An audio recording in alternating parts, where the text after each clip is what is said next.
Assalamualaikum warahmatullahi wabarakatuh. Selamat pagi anak-anakku semua, semangat pagi.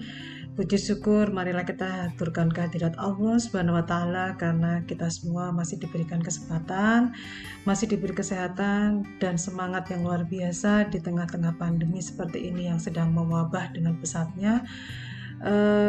Selalu dalam kondisi yang sehat, tidak kurang satu apapun. Pertama dan yang utama, saya ucapkan selamat datang, selamat kepada anak-anakku kelas 10 semuanya yang sudah terpilih dari sekian ribu anak yang ingin bersekolah di SMK 8. Kalianlah 432 siswa yang bisa berkesempatan mengikuti pendidikan di SMK Negeri 8 Semarang dalam kurun waktu 3 atau 4 tahun. Perkenalkan, pertama kali saya di sini akan menyampaikan tentang kurikulum di SMK Negeri 8 Semarang. Tidak ada salahnya saya akan perkenalkan diri dulu. Perkenalkan, saya Susi Juwita Budiharti. Kesehariannya saya sebagai guru di SMK Negeri 8 Semarang dan diberi tugas tambahan sebagai wakil kepala sekolah bidang kurikulum. Di sini saya akan mendampingi anak-anak sekalian selama 3 tahun atau 4 tahun selama menempuh pendidikan di SMK Negeri 8 Semarang. Baik, tidak berlama-lama, ada beberapa hal yang ingin saya sampaikan terkait kurikulum di SMK Negeri 8 Semarang.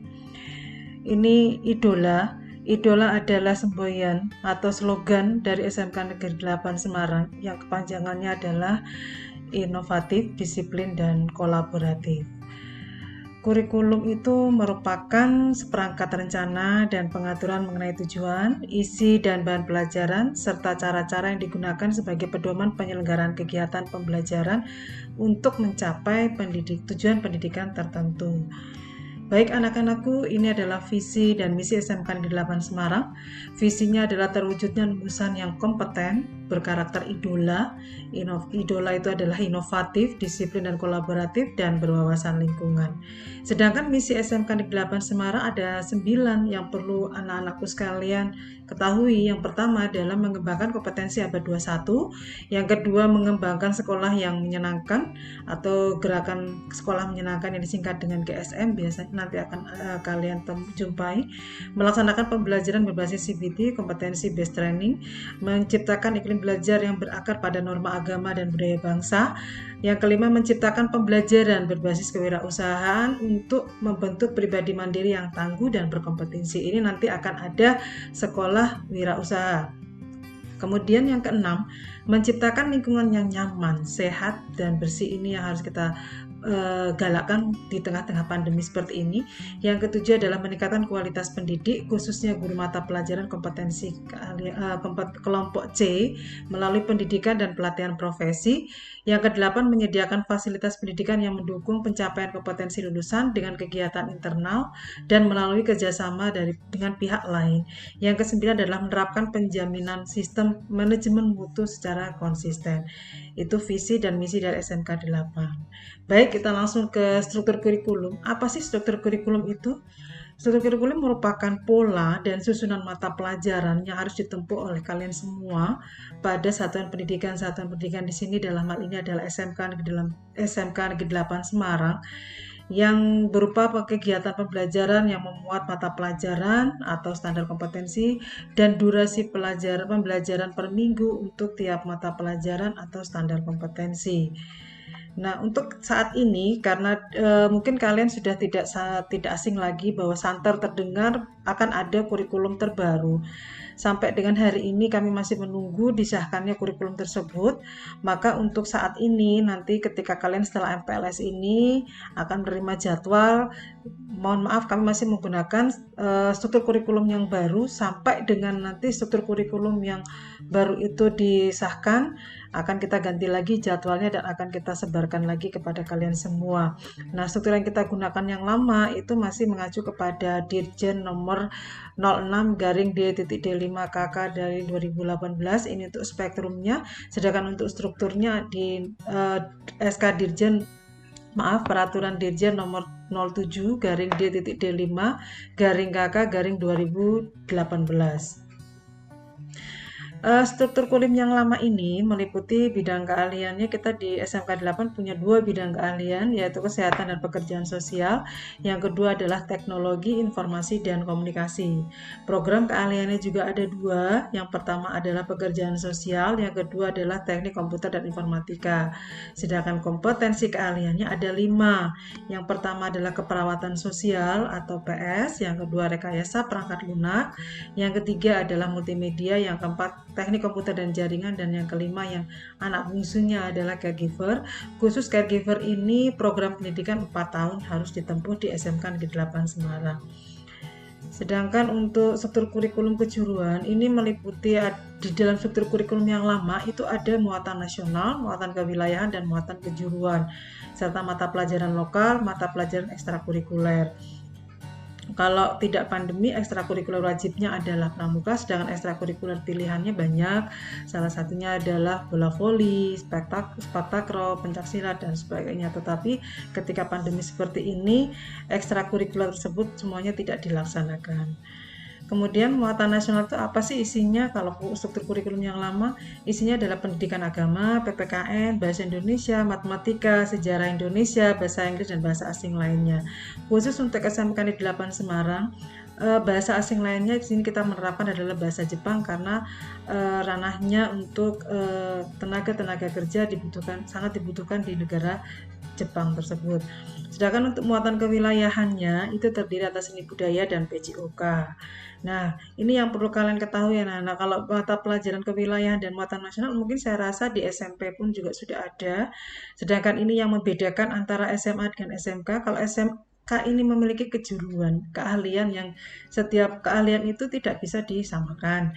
Nah, ini bidang keahlian C1, keperawatan sosial dan caregiver itu karena mereka dalam satu bidang keahlian mereka memiliki mata pelajaran C1 yang sama, yaitu simulasi komunikasi dan digital, biasanya kami menyingkat dengan Siskomdik, kemudian psikologi, sosiologi, antropologi, dan biologi. Sementara untuk kompetensi keahlian RPL, TKJ, dan multimedia karena berada dalam satu bidang keahlian, ini juga memiliki mata pelajaran C1 yang sama, yaitu satu simulasi dan komunikasi digital, yang kedua fisika, dan yang ketiga adalah kimia. Nah, yang membedakan antara kelima kompetensi keahlian adalah di C2 dan C3-nya. Untuk mapel C2 dari PS atau perawatan sosial, yaitu satu pengetahuan dasar pekerjaan sosial, yang kedua keterampilan teknik pengerjaan sosial dan pelayanan pekerjaan sosial. Sedangkan mapel untuk C2 dari kompetensi keahlian caregiver, yaitu gerontologi, yang kedua kesehatan mental dan ketidakmampuan lansia, yang ketiga adalah komunikasi dan relasi, dan yang keempat adalah psikososial lansia. Sedangkan untuk C2 pada kompetensi keahlian RPL, MM, dan TKJ ini sama. Yang pertama adalah Siskom atau sistem komputer, yang kedua komputer dan jaringan dasar, yang ketiga adalah pemrograman dasar, yang keempat dasar desain grafis. C3, jadi ada mapel C, kelompok C, C1, C2, dan C3. Nah, sekarang yang C3 untuk keperawatan sosial mapelnya apa aja sih? 1. Perawatan dan pelayanan lansia, yang kedua pengasuhan dan advokasi anak, yang ketiga rehabilitasi sosial disabilitas, yang keempat rehabilitasi sosial advokasi korban nafsa, dan yang kelima produk kreatif kewirausahaan. C3 untuk CG atau caregiver apa aja? 1. Konseling lansia dan keluarga, 2. Gerontik, 3. Pemberdayaan lansia, 4. Terapi lansia, dan yang kelima adalah produk kreatif kewirausahaan. Mapel C3 untuk RPL ada 5, yaitu pemodelan perangkat bergerak, yang kedua basis data, yang ketiga pemrograman berorientasi objek, yang keempat pemrograman web dan perangkat bergerak, dan yang kelima produk kreatif kewirausahaan. Mapel C3 untuk multimedia ada 5 juga. Yang pertama desain grafis percetakan, yang kedua desain media interaktif, yang ketiga animasi 2 dimensi dan 3 dimensi, yang keempat teknik pengolahan audio dan video, yang kelima produk kreatif kewirausahaan. Sedangkan untuk kompetensi keahlian TKJ C3-nya apa aja? 1. Mapelnya ada teknologi jaringan berbasis luas atau biasa disingkat dengan UAN. Yang kedua administrasi infrastruktur jaringan, yang ketiga administrasi sistem jaringan, yang keempat teknologi layanan jaringan, dan yang kelima produk kreatif kewirausahaan. Jadi produk kreatif kewirausahaan ini ada di semua kompetensi keahlian. Nah, ini yang tadi saya bahas di awal bahwa kurikulum tahun 2021 Kemendikbud akan meluncurkan kurikulum baru. Kurikulum baru ini saya singgung sedikit karena memang spektrumnya sampai dengan hari ini belum juga disahkan dan belum juga diterbitkan. Jadi sifatnya di sini adalah masih menunggu. Apa sih kurikulum 2001 itu? Kurikulum 2001 itu mendasar pada konsep Merdeka Belajar seperti yang sudah digaungkan oleh Pak Menteri Bapak Nadiem Makarim, bahwa konsep kurikulum yang akan datang adalah konsep Merdeka Belajar dalam pembentukan karakter profil pelajar Pancasila. Profil pelajar Pancasila ini ada 6, apa saja? Beriman dan bertakwa kepada Tuhan Yang Maha Esa dan berakhlak mulia. Yang kedua, berkebinekaan global. Yang ketiga, mandiri. Yang keempat, gotong royong. Yang kelima, bernalar kritis. Dan yang keenam adalah kreatif. Yang ke untuk kurikulum 2021 ini akan diterapkan pada sekolah-sekolah keunggulan atau biasa disingkat dengan SMKPK. SMK 8 merupakan salah satu SMK yang dipilih oleh kementerian untuk menjadi awalnya adalah sekolah COE. Apa COE itu? Center of Excellence. Dari COE ini tahap berikutnya adalah SMK 8 ditetapkan sebagai SMK dengan pusat keunggulan. Nah, dengan adanya SMK Pusat Keunggulan inilah kurikulum 2021 akan diterapkan pada sekolah-sekolah pusat keunggulan tersebut. Kemudian piloting pelaksanaan kurikulum 2021 ini akan dilaksanakan di sekolah-sekolah tersebut di kelas 10. Penerapan kurikulum ini lebih diberikan kepada keleluasaan sekolah dalam menyusun.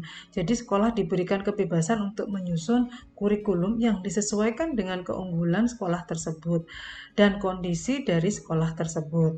Nah, kurikulum yang akan diluncurkan 2021 ini nanti akan dikenal dengan istilah kurikulum operasional sekolah atau lebih enaknya atau lebih familiarnya disingkat dengan KOS.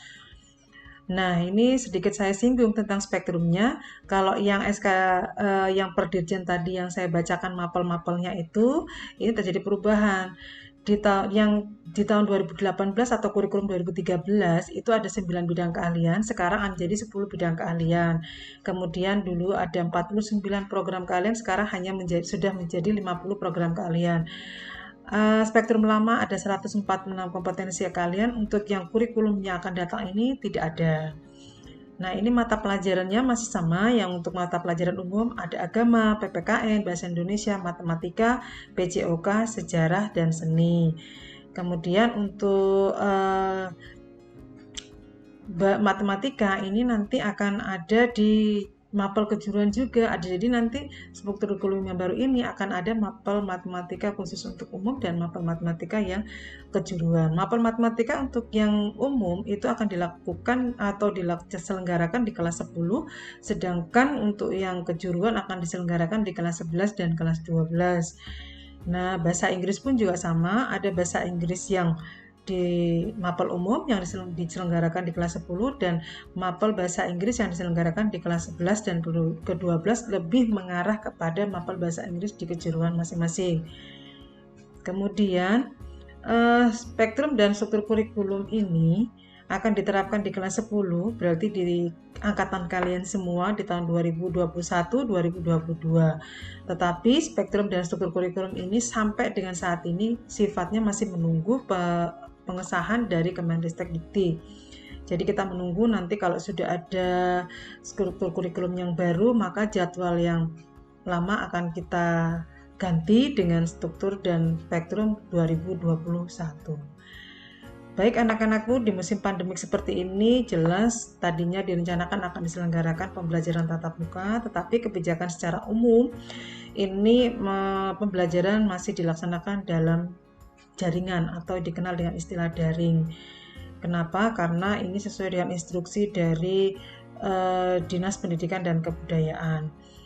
Mapel yang diajarkan adalah mapel-mapel esensial selama PJJ, kemudian dilaksanakan hanya dalam durasi dari jam setengah 8 sampai dengan jam 12, tidak boleh lebih setiap harinya, maksimal hanya 4 mata pelajaran, dilaksanakan bisa dengan cara Google Meet, bisa dengan menggunakan MS Office 365, kemudian bisa menggunakan Google Classroom, Webex, Cisco, dan sebagainya, bahkan bisa menggunakan Zoom. Itu adalah pemanfaatan IT selama musim pandemik seperti ini. Nah, kebijakan di SMK Negeri 8 Semarang bagaimana terkait dengan pendidikan selama pandemik ini? Tetap mengikuti acuan dari Dinas Pendidikan dan Kebudayaan bahwa dilaksanakan secara jarak jauh dalam daring, kemudian dilaksanakan juga hanya dari jam setengah 8 sampai jam 11. Kita menerapkan hanya 3 mata pelajaran nantinya untuk setiap hari, bisa dilaksanakan dengan menggunakan fasilitas MS Office 365 boleh, Google Classroom juga boleh, menggunakan Google Meet boleh, tergantung dari kesepakatan Bapak Ibu guru dan siswanya. Kemudian pelaksanaan PJJ terkoneksi dengan sistem pemantauan dari PJJ.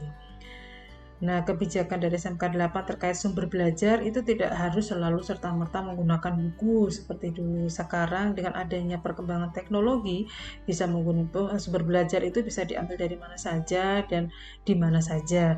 YouTube boleh, menggunakan pembelajaran digunakan oleh Bapak Ibu guru, video-video yang biasa dibuat, kemudian menggunakan ruang guru, Zenius, rumah belajar, dan sebagainya. Selama pembelajaran jarak jauh ini juga tetap akan dilaksanakan penilaian yang menjadi acuan dalam nanti penilaian di rapot, baik itu rapot semester, pergantian semester, ataupun kenaikan kelas. Jadi segala tugas, segala tes yang diberikan oleh Bapak Ibu guru wajib kalian kerjakan dan wajib kalian kumpulkan sesuai dengan kesepakatan bersama Bapak Ibu guru. Baik anak-anakku semua, itu sedikit yang bisa saya singgung terkait kurikulum di SMK Negeri 8 Semarang. Tetap semangat, tetap menjaga kondisi kesehatan, dan jangan lupa bahagia. Demikian, wassalamualaikum warahmatullahi wabarakatuh.